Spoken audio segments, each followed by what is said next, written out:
nggak apa-apa begitu. Tapi kalau zakatnya nggak bisa ditawar-tawar, Pak, saya cuma menyampaikan apa yang harus Bapak jalankan. Kalau Bapak dengar itu alhamdulillah, nggak dengar saya sudah berlepas diri daripada Bapak. Urusan Bapak kepada Allah Subhanahu wa taala. Begitu.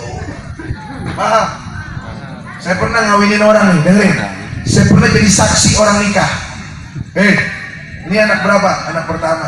Coba kata apa? Coba gue lihat surat nikah bapaknya. Lihat surat nikah bapaknya. Coba Neng, mana KTP lo? Wah, masuk dalam kamar. Panggil bapaknya mamanya. Sini lo. Mengapa Pak Ustaz? Lu nikah sama anak lu beranak, ini cuma kaca 3 bulan. Berarti apa? Ini bocah bunting duluan dulunya. Betul gak kan? Itu orang madonnya. Pak Ustaz tahu aja. Oh, jadi kudu jeli kita. Jadi saksi kudu jeli. Saya saksi jeli saya. Anak berapa? Anak perempuan. Anak berapa? Anak pertama. Wah, harus jeli.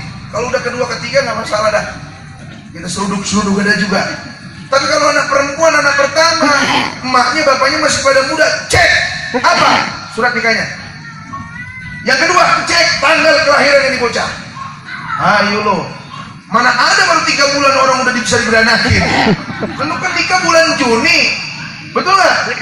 Juni, Juli, Agustus. Terus September. Kok bulan September udah lahir? Lu bunting duluan nih. Kata bininya, udah tahu aja. Jangan bisik, kita tahu cuma bertiga nih. Artinya apa? Lu bapaknya biar kata biologisnya ini bapak, ini anak lu, tapi lu nggak punya hak untuk nikahin dia. Kalau lu paksa nikahin dia, ini nikahnya kagak sah. Si anak si hukumnya wati subhat karena dia kagak tahu. Tapi ente yang nanggung dosa, dia punya zina. Terus bagaimana Ustaz? Al-hakim waliyun liman la waliyalah. Serahkan ini perwalian kepada hakim. Supaya nggak malu bagaimana? Panggil penghulunya. Penghulu, ini hak ente tuh. Oh iya Pak Ustaz. Terus bagaimana? Ntar di depan mah pura-pura aja diwakilin. Pura-pura diwakil, padahal mah perwakilan palsu. Aslinya mah sebenarnya nggak pakai perwakilan, emang dia walinya. Mengapa? Ini dulu bunting duluan. Nggak boleh kita pejamkan mata kita, karena ini untuk keberlangsungan hidup beragama. Nggak boleh dianggap remeh ini urusan kayak begini. Paham bu? Walladzina hum 'anil lagwi mu'ridun. Makanya kalau kita merasa bodoh nanya, lu udah merasa bodoh sombong. Nanyanya sama internet. Nah internet siapa aja ada di situ. Betul?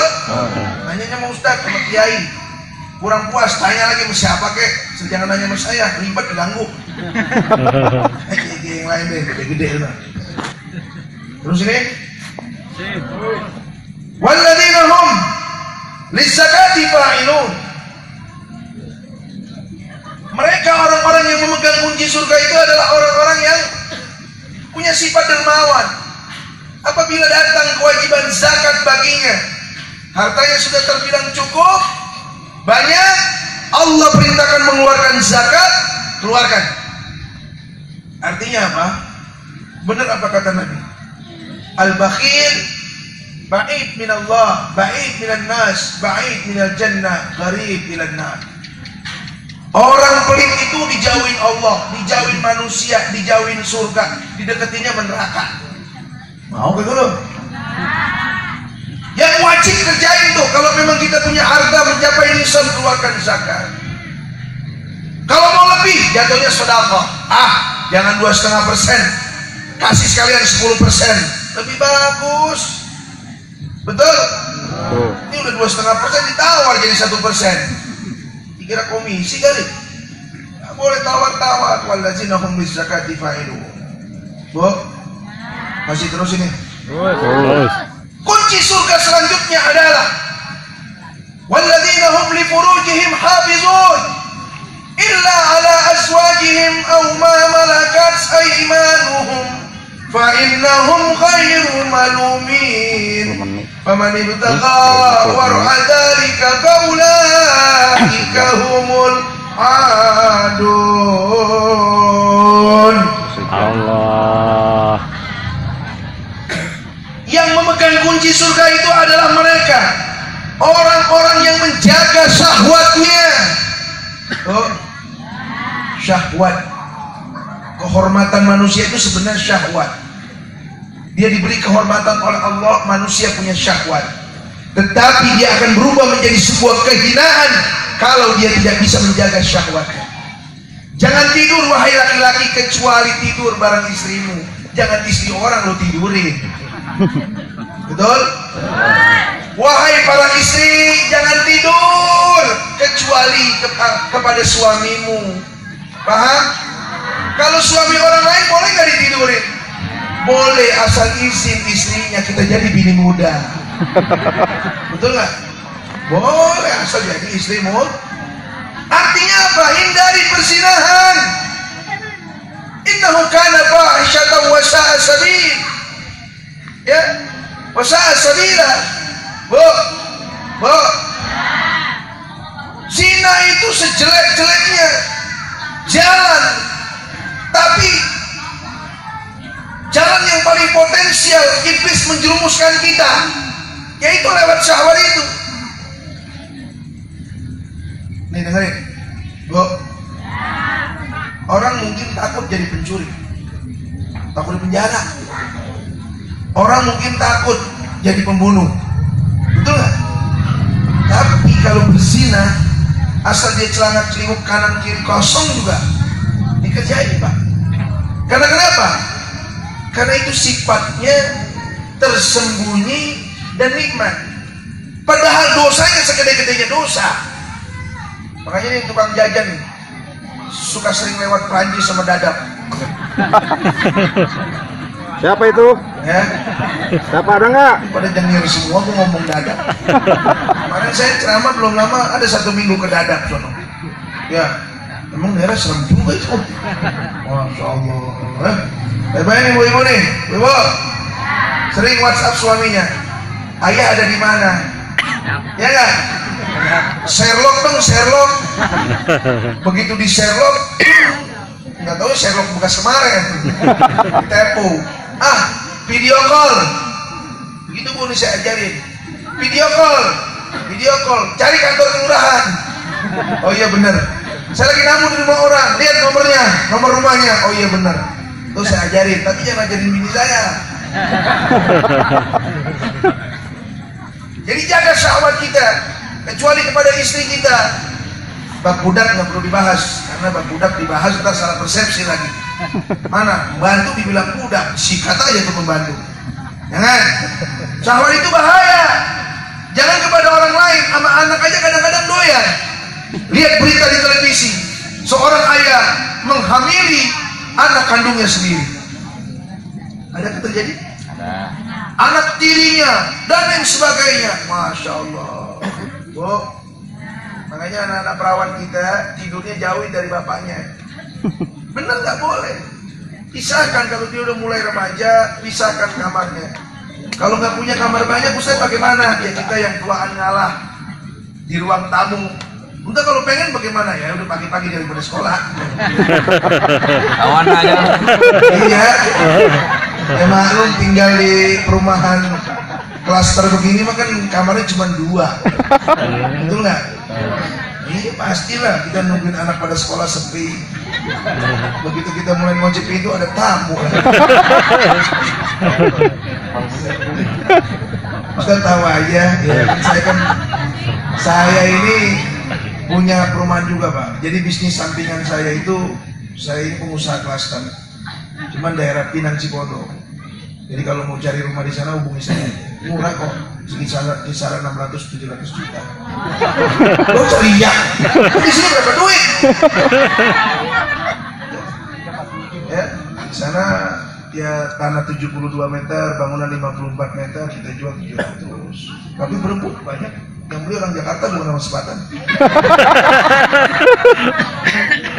Ya, teman saya juga banyak bikin perumahan di sini, Pak Taufik ya. Pak Taufik itu bangun perumahan besar-besar ya 400-500 juta 2 lantai.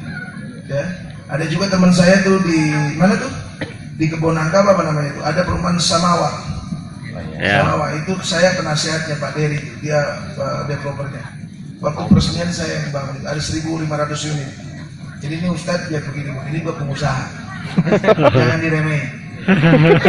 Tersangkanya, oh ini Ustaz amplopnya berapa? Lu yang gua amplopin. Makanya kadang-kadang kalau nanya di rumah, undang ceramah nanyain amplop, saya tinggal pergi. Ya betul nggak? Saya keluar mau niat dakwah, betul. Mau dikasih berkat, mau kakek, alhamdulillah. Ya, di amplopin nggak, itu urusan panitia sama Allah.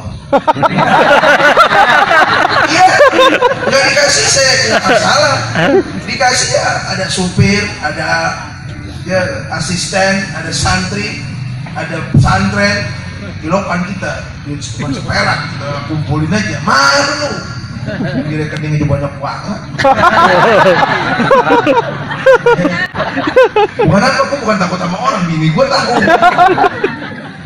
Baik Bapak Ibu sekalian, yang selanjutnya, walladzina hum li amanatihim wa ahdihim raun. Yang memegang kunci surga itu adalah orang-orang yang menjalankan amanah dan orang-orang yang menunaikan janjinya. Ada amanat, dia tidak khianat. Ada janji, dia tidak berbohong dan berdusta. Kalau orang suka berkhianat, suka bohong, jangan dia mau masukin kita ke surga, dia aja kagak bisa. Makanya jangan dipilih tuh orang yang suka khianat, yang suka gombal. Wah, ketemu lagi nih. Aduh, saya udah agak niat, larinya ke sono-sono lagi ayat. Jangan terusin. Ini ayat masalahnya. Betul nggak? Ustaz, janjinya 60 dipenuhin 5, namanya itu borong. Betul nggak? Mohon maaf, ini 01. Maaf. Ya, biasanya kan orang Betawi. Ya, jangan kira, oh ini mah orang Jawa kita belain. Emang Prabowo orang Sunda, Prabowo sama orang Jawa juga. Sebenarnya kita orang Betawi kalau kagak mau ambil pusing dulu pada berantem sama-sama orang Jawa. Kan nggak begitu, ini buat negara, bukan ngurusin masalah Solo sama Banyumas. Jokowi kan Solo, Prabowo kan Banyumas. Bukan yang kita lagi adu ini, bukan Solo sama Banyumas. Ini dua putra terbaik bangsa kita lagi mau pilih buat ngurusin bangsa. Makanya orang Jawa kagak boleh kita pilih Jokowi saja, dia orang Jawa. Memang Prabowo orang Betawi, ngomong Jawa begitu, pakai belangkon. Sama bodoh orang Jawa nih. Kita tahu aja tuh bahasa Jawa. Saya pernah punya pacar orang Jawa. Ya. Iya lengkap saya mah. Stok banyak stok. Saya dulu pesantren di Yaman, Pak. Teman sekamar saya itu orang Gresik. Banyak teman-teman itu orang Jawa Timur, Jawa Tengah, ya anak-anak Gus. Jadi saya agak bisa sedikit bahasa Jawa. Cuman kalau suruh ceramah nggak bisa pakai bahasa Jawa, pakai bahasa Betawi misalnya. Ibu, ini dari ibu-ibu kagak marah sama saya. Walladzina hum li amanatihim wa ahdihim raun. Kuncinya jalankan amanah, jangan suka berbohong. Kalau Anda nggak pengen banyak bohongnya, jangan banyak janji sama orang. Ini saya bilang ini, sama bini janji mulu, nggak taunya borong. Kan dosa biar sama bini juga, betul nggak? Sama suami juga jangan janji mulu, terbohong. Betul dong. Amanah, jangan berdusta, itu kunci surga. Selanjutnya, ada yang di hatinya, Allah cepetan apa ini? Walladzina hum ala sholawatihim yuhafizun. Yang terakhir, yang memegang kunci surga adalah orang-orang yang menjaga sholatnya, dijaga waktunya, dijaga ilmunya, rukunnya, sunnahnya, adabnya. Banyak yang dijaga tuh waktunya, ilmunya. Bisa nggak tuh cara sholat? Makanya jadi makmum dulu. Kalau bacaannya belum benar, jadi makmum. Rumoso. Tahu diri. Bacaan Fatihah belum benar, mundur. Ya, yang bagusan jadi imam. Betul? Kalau ada sekelompok orang mau melaksanakan sholat berjamaah, jangan milih. Wah, ini siapa yang jadi imam? Jangan, kita harus nyodorin. Ente yang lebih pantas karena bacaan ente lebih bagus. Begitu. Jangan langsung lompat aja maju, ini kagak ada. Ente yang lu. Nih dengar ini, pahala sholat yang paling gede itu bukan jadi imam Bapak. Pahala sholat yang paling gede itu jadi tukang azan. Buka kitabnya Bajur Ibnu Qasim, Fathul Mu'in. Wah banyak. Pahala yang paling gede itu jadi tukang azan. Tapi kenapa kok nggak ada orang berantem gara-gara berebut speaker pengen jadi muazin? Berantemnya rata-rata berebut jadi imam. Betul nggak? Betul. Berebut jadi imam. Sampai capres ukurannya imam. Sejak kapan orang bernegara ini presiden yang bisa jadi imam sama yang kagak bisa jadi imam? 01 dah. Soalnya nih udah pakai politik identitas. Betul nggak? Dia mau bisa jadi imam. Jadi imam bacanya belendang-belentong. Betul nggak? An'amta alaihim, enggak dia amta alaihim. Langsung nyelonong aja. Airnya dibuang. Jangan jadi rusak sholatnya. Udah begitu kiainya yang di belakang pada blow on lah. Mau aja jadi makmum. Saya bilang blow on ngapa? Lu ngapain mau jadi makmum? Kagak sah. Qari nggak boleh jadi makmum. Jadi orang yang bukan qari. Kan intinya ada yang jelasin. Orang yang bacaan Fatihahnya bagus nggak sah bermakmum kepada orang yang Fatihahnya tidak bagus. Saya itu. Saya masih kata-kata aja orang Betawi begitu Bu. Kasar amat sih Ustaz ngomongnya. Ya orang saya ceramah di depan makhluk kasar. Coba kalau yang di depan saya makhluk halus. Dia masih halus. Ketemu aja orang Betawi akalnya ya. Biarin dah. Jadi jaga ilmu untuk sholatnya, akhlaknya. Ini sholat pakai adab bang. Baik, aurat itu kan laki-laki baina surrati wa rukbah, kata fikih begitu. Antara pusat dan lutut. Ini ukuran hukum. Ukuran hukum. Tapi kan ukuran akhlak bukan itu. Buktinya Anda datang kemari lihat pakaiannya rapi-rapi semuanya. Bahkan peci aja yang kagak wajib dipakai. Betul nggak? Itu peci yang ada di kepala ente. Nggak ada perintahnya di Al-Quran. Nggak ada perintah wajibnya di hadis Nabi. Ini sunnah. Nggak kita pakai juga sah sholat kita. Tapi kenapa ini kita pakai? Karena ini adalah adab orang sholat, akhlak orang sholat. Nabi selain ketika dia jadi ihram, jadi muhrim, orang yang sedang ihram, Nabi nggak pernah sholat kecuali pakai penutup kepala. Makanya kita pakai adab. Sholat pakai adab, pakai penutup kepala. Betul? Jangan pakai celana ketat. Ini sholat pakai celana ketat banget. Nggak boleh. Pakai kaos. Ya kalau seandainya terpaksa kaosnya rada rapian dikit. Ini kaos begitu sujud tunggil kelihatan. Aurat itu kan batal sholat kita jadinya. Ya begini aja dah. Ente mau kondangan, batik, celana semuanya ditulis kain dulu. Masa ngadep orang hajatan kita rapi banget, ngadep Tuhan kayak orang lagi mau nagih utang. Betul? Ini namanya adat akhlak. Besok ada orang masuk ke masjid sholat Jumat pakai celana pangsi doang, nggak pakai kaos, nggak pakai sarung, nggak pakai peci. Secara hukum sah tidak? Sah, tapi secara etika, secara akhlak, secara adab ini nggak beretika. Makanya sholat juga pakai akhlak, Bu. Sholat pakai Mana akhlaknya orang sholat berjamaah? Mana lagi? Pakai wangi-wangian. Jadi kalau kita belum mandi badan bau, jangan masuk ke masjid. Ya? Jangan masuk ke masjid, habis makan bawang sama jengkol. Jangan masuk ke masjid. Pilih jamaah paling belakang. Pilih barisan jamaah paling belakang. Pakai wangian dari rumah, parfum. Gak kuat beli yang mahal, ya minyak angin kecampur sama kelapa, yang penting wangi, betul nggak? Wangiin badan kita. Nah ibu-ibu juga sama, pakai akhlak, pakai adab. Betul? Itu yuhafizun, menjaga sholatnya. Bukan hanya waktu, bukan hanya ilmu, adab. Yang sunnah-sunnah kerjakan. Yang sunnah-sunnah jangan remehkan itu perkara sunnah.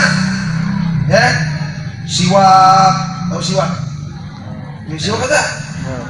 Beli siwak. Kalau mau sholat pakai, taruh di atas lemari. Siwak itu musuhnya setan, makanya sering diumpetin sama setan. Ya, saya punya siwak banyak. Di ruang tamu ada siwak, di ruang tidur ada siwak. Supaya apa? Supaya saya mau sholat langsung saya sambar, berangkat ke masjid. Begitu. Karena kenapa? Setan paling gede demen siwak. Tapi kalau merokok demen banget, makanya orang jarang kehilangan rokok. Jarang orang kehilangan rokok, jarang. Gimana saya naruh rokok? Jarang.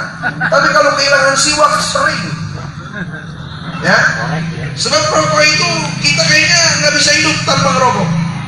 Tapi kalau tanpa siwak kita cuek-cuek aja. Anda sholat udah berapa bulan kagak pakai siwak, nggak pusing. Tapi Anda habis makan kagak rokok, langsung pusing. Padahal kata Nabi, laula an asyqa ala ummati la faradtu fi kulli salati bis-siwak. Kalaulah tidak merepotkan umatku, pasti akan aku wajibkan setiap sholat untuk bersiwak. Karena siwak merupakan adab orang sholat. Makanya saya nggak merokok sampai sekarang. Dulu saya pesantren di Pandeglang, hobi saya rokok. Tapi begitu saya di Hadramaut, saya dikenali nama siwak, saya berhenti total itu yang namanya ngerokok. Karena kenapa? Sejarahnya ini luar biasa. Ada dulu sahabat Nabi ninggalin siwak, kalah perang mulu. Namanya Sayyidina Amr bin As ketika menaklukkan kota Mesir. Pasukannya banyak, musuhnya sedikit. Kalah, nggak bisa ditaklukkan itu kota Kairo. Begitu berunding sama sahabat-sahabat yang lain, ternyata kita meninggalkan satu sunnah daripada sunnahnya sholat. Apa? As-siwak. Ayo semuanya cari pohon ara, ambil dan bersiwak sholat berjamaah. Langsung bisa ditaklukkan itu kota Kairo. Bukan karena